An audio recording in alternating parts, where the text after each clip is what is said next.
हफीजुल नई साहब, आप पॉलिटिकल स्पेस की बात कर रहे थे, फिर मैंने चेयरमैन तहरीक इंसाफ के मतलब भी आपसे पूछ रहे हैं जो करप्शन के मामलात को लेकर कितना बड़ा वो सेटबैक उनकी पार्टी के लिए हो सकता है ऑन मेरिट। जी सर, आप कंटिन्यू करें प्लीज़, आपकी आवाज़ अब ठीक है। जी कामरान साहब,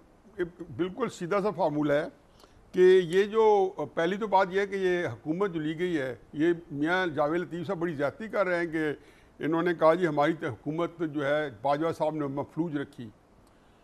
बाजवा साहब ने अपनी हुकूमत मफलूज रखी क्योंकि ये हुकूमत मियाँ साहब की नहीं थी, ना बड़े मियाँ साहब की थी, ना जो हमारे दो साथी हमारे साथ बैठे हैं जावेद लतीफ़ साहब की थी।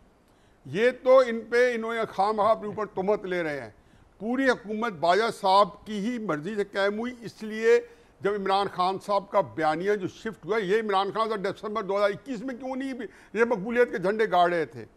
ज़ाहिर है इसलिए नहीं गाड़ रहे थे कि जो बयानिया नवाज शरीफ साहब के पास था वो इतना तकड़ा बयानिया था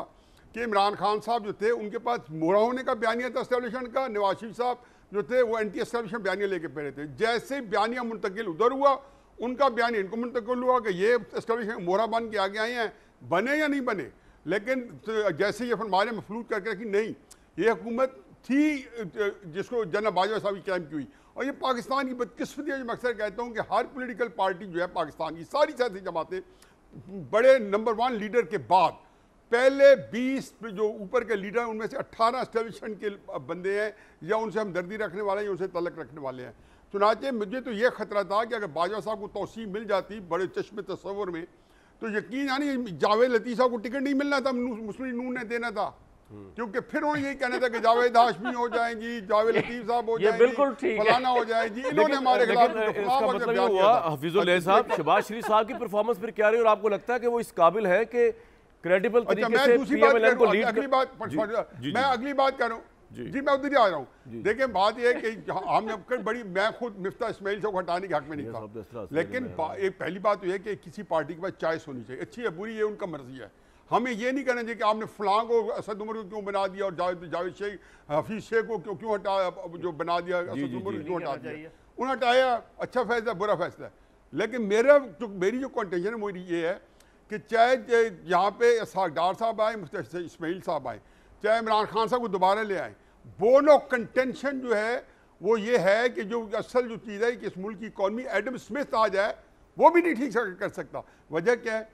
कि कामरान साहब जो सियासी जो होता है अदम इस्तेकाम होता है, ये उसकी कोख से जन्म लेने वाला इशू है, चाहे मुआशी हो, चाहे आइनी हो, चाहे समाजी हो, चाहे माशरती हो। आपने पिछले 10 साल से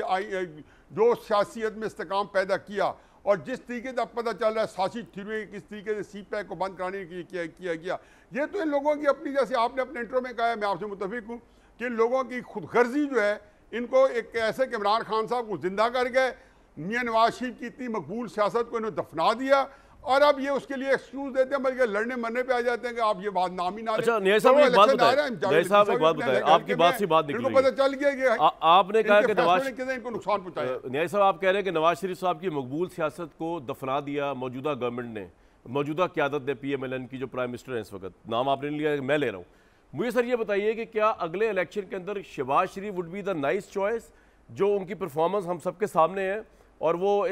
अपने बल पे कोई काम कर भी नहीं पा रहे, उनको पूरी असिस्टेंस चाहिए, पूरी हेल्प चाहिए, पूरी गाइडेंस चाहिए, वो क्रेडिबल नॉमिनेशन होगी as a front runner prime minister slot के लिए पीएमएलएन के, या नवाज शरीफ साहब को दोबारा वापस आकर अपनी बीमारी, अपने मुकदमात, अपने तमाम तरह हालात को बलाए ताक रख के पीएमएलएन की कमांड दोबारा संभालनी पड़ेगी और एज प्राइम मिनिस्टर खुद को आगे पेश करना पड़ेगा? देखिए कई कुछ चीज़ें हैं जैसे होने है।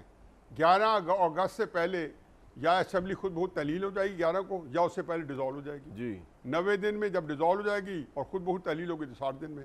उसके बाद नवाज शरीफ साहब जो हैं, शायद उनको ये तो इजाज़त मिल गई है कि वो इलेक्शन लड़े, असेंबली ने वो बिल भी पास कर दिया, वो फाइल कर सकते हैं मुकदमात की मौजूदगी में भी, जेल में भी। लेकिन नवाज शरीफ साहब शायद आएँ 15 या 16 या 17 सितंबर के बाद आएँ पहली, और उसके बाद वो जो सियासत में हिस्सा लें। दूसरी बात यह है कि एस्टेब्लिशमेंट ने ज़हनी तौर पे तैयार भी है, उनकी ख्वाहिश भी है कि नवाज शरीफ साहब अगले वज़ीर आज़म हो, क्योंकि मुल्की हालात हैं और जिस तरीके से सख्त किस्म के हालात हैं और जो सियासत हो रही है, उनका ख्याल है कि कम अज़ कम कोई बंदा स्टेचर का तो हो क्योंकि एस्टेब्लिशमेंट जो है वो कोई शहबाज शरीफ साहब से अधूरे खाना बावजूद उनके अच्छे जज्बात हैं वो खुश नहीं है। और जो तीसरी बात वो ये है कि इलेक्शनों में बंदर बांट होनी है। ये मत भूलें कि ये इलेक्शन चाहे मियाँ साहब की कोई ख्वाहिश हो, ये इलेक्शन जो है क्योंकि तहरीक इंसाफ का वजूद नहीं होगा और ये कोई इस हुकूमत नहीं करना, इलेक्शन निगरानों ने कराने हैं, इलेक्शन एस्टेब्लिशमेंट के लोगों ने कराने हैं। 100 नवाज शरीफ साहब और जरदारी साहब बैठ के सर जोड़ के एस्टेब्लिशमेंट का कुछ आपने बड़ी इंटरेस्टिंग बातें की हैं सर, कुछ सोच विचार करें। आपका तजिया ये है कि एस्टेब्लिशमेंट की ख्वाहिश है कि नवाज शरीफ साहब अगले प्राइम मिनिस्टर हों, क्योंकि वो समझते हैं कि स्टैच्यूर का लीडर होना चाहिए। बिल्कुल, मैं मसूब से और इस्टेब्लिशमेंट दोनों खाना शहबाज शरीफ से नाराज है।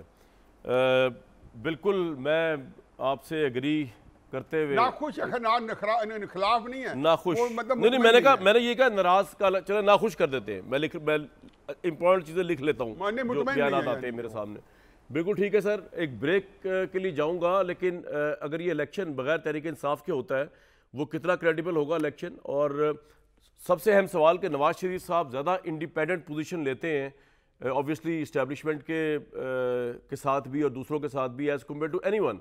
तो अगर वो प्राइम मिनिस्टर बनते हैं तो अभी तक तो सब कुछ ठीक है, लेकिन प्राइम मिनिस्टर बनने के बाद उनके ताल्लुकात की नोयत क्या होगी इस्टेब्लिशमेंट के साथ, इस पर भी बड़ी हासिल बात करें। फ़ौज के ऊपर जिस तरह की जिम्मेदारियाँ हमने डाली हुई हैं, हमें अप्रिशिएट करना चाहिए कि जिस तरह वो उससे निकल रहे हैं। मतलब हिंदुस्तान को ये बात शायद हजम ना हो रही हो कि पाकिस्तान का इकोनॉमिक बेल आउट हो गया है, और उनको पता है कि फ़ौज का इसमें अहम रोल है, आर्मी चीफ का अहम रोल है। तो अब वो पाकिस्तान में दहशतगर्दी के ज़रिए जो है अटैक कर रहे हैं। तो पाकिस्तानी फ़ौज बहुत जगहों पे इंगेज हुई हुई है, और मैं निराई साहब से एग्री करता हूँ कि एक क्रेडिबल लीडरशिप चाहिए जो कम से कम कुछ तो जिम्मेदारियाँ उनकी अपने शोल्डर्स पे ले।